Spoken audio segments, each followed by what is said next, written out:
ఏం వెలుగుబెట్టిండి జిల్లాకు ఏడాదిగా? ఏ ముఖానికి నన్ను అడుగుతున్నాడట. నేను ఛాలెంజ్ చేస్తున్నా వెంకటరెడ్డి, నువ్వు నేను అక్కర్లేదు, ఏ నియోజకవర్గానికి ఆ నియోజకవర్గం మా ఎమ్మెల్యేలు మా ఎక్స్ఎమ్మెల్యేలు ఎమ్మటి వస్తారు. నువ్వు నేను వేసిన ఫౌండేషన్ స్టోన్లు, నేను వేసిన ఇనాగరేషన్ స్టోన్లు మొత్తం లెక్క పెట్టడానికి నీ జీవితకాలం సరిపోదు. అవి మొత్తం లెక్క పెట్టుకొని రావడానికి నీ జీవితకాలం సరిపోదు. నల్లగొండ జిల్లాలో ప్రతి గ్రామం తిరిగిన ఏకైక మంత్రి నేను.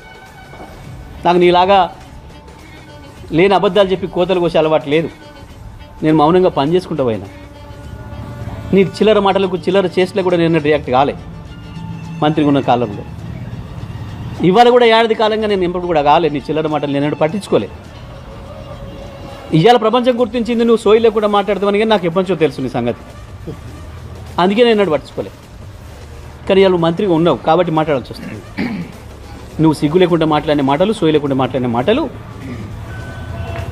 నేను ఒకటే మాట అడుగుతున్నా, గ్రామాలకు పోదాం పద.